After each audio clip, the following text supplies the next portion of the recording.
Today's show is brought to you by DraftKings Sportsbook, the top-rated sportsbooking app in all of North America. You already know, safe, secure, reliable, and when we talking about them, you know I got the promo code for you, baby, and it's that playoff special. Why? Because that wild card round is going on, so what better way to add to your watching activities than by tapping in with DraftKings. For the new customers, when you download the app, use that first, you put that first deposit of $5, you'll get $200 back in bonus bets instantly with the promo code MOATS. It is a dope concept. You can't go wrong with it, but at the same time, you might get lost in the sauce.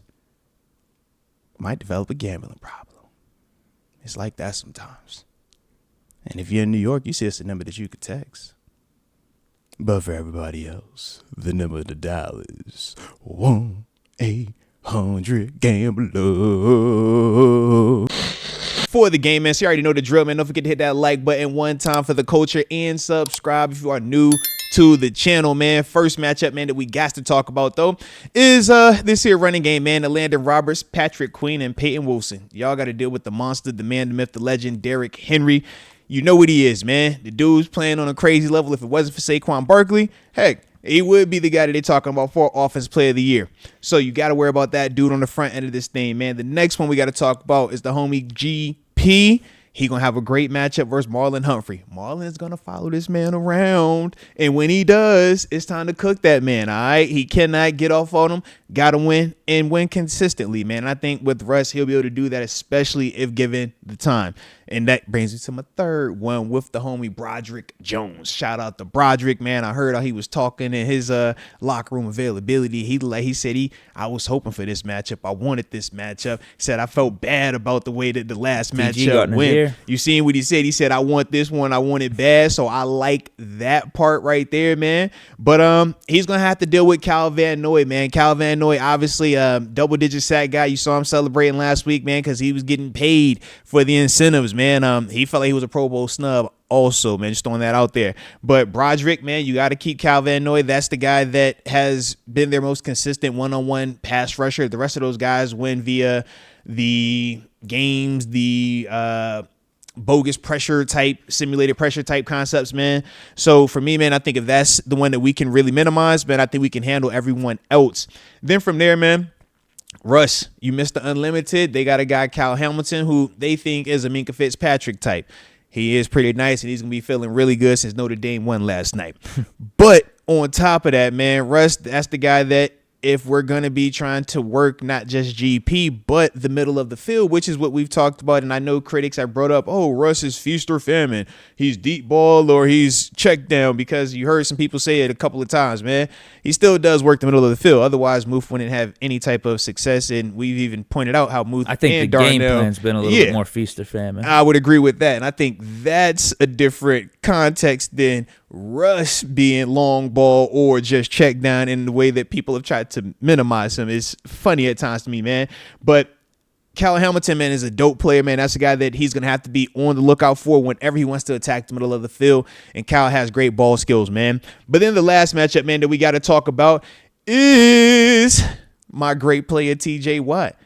When it's great player on great play, I need my great player to be the one and be the reason why. So TJ Watt versus Lamar Jackson. I know who Roger Rosengarter is, right? I could talk about him because he did have that wholesome moment on Hard Knocks, man. Hey, man, I'm just nobody, man, but could you give me your jersey after the game? Myles Garrett showing him a little love. I did like that. But it doesn't change the fact that I think he's barbecue chicken. But to me, when we're talking TJ, the reason why I say specifically TJ versus Lamar, because we know Lamar is the unicorn. Lamar is the guy that's going to extend the play. Lamar is the guy that you can win your one-on-one block and he still can make you wrong.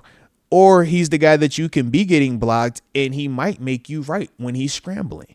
These are all the things that TJ understands, and TJ knows how to match up with this guy when we're talking about forcing the action, not being afraid to rush this guy. So for me, man, TJ got to get that thing done and cause havoc in order for us to get this job done, man. But I need my great player to be the greatest out there. So I think he lost to Depoy, so he needs to make up for it for some playoff unfortunately, I would. He might still win it though. It's no definitive person out there ahead of him, and I think that's helps him. Trey, I can't make a strong defense for him at this point. I don't feel like Trey Hendrickson is a DPOY winner, but I can see them trying to get loud with him. But it's like I can see them unfortunately trying to get loud with Myles Garrett. Myles Garrett too. I was about to say that's the other one because Parsons, and then it wasn't Surtain's enough in the mix apparently. But what's he done this year? How many picks is he? I don't think he's even done anything like that. I've been focused more so on the MVP, so I ain't even been really looking at deep. Are you getting concerned? No. Actually, I'm feeling great.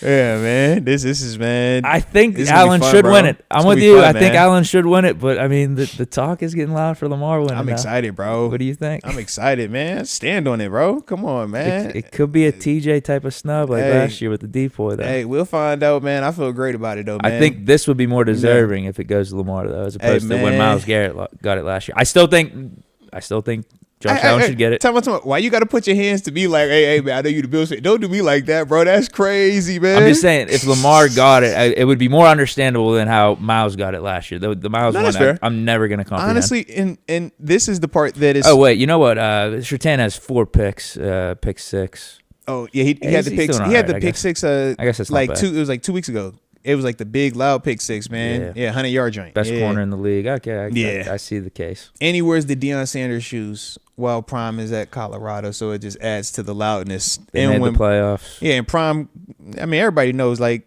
Surtain's one of the ones. Like I said, man. This is a weak depoy year, though, no matter how you slice it. I would agree, yes. Very weak. I would agree. The way that people if he wins, you're going to be like, wait, if Surtain wins, you're going to be like, he won the depoy? I think the way that we talked about the MVP last year is how people will talk about the depoy this year. Yeah, like good. You might have a guy win it with some stats that were like, I mean, I guess when you look at the pool, like everybody was flawed, and so I dig that, man. I dig it.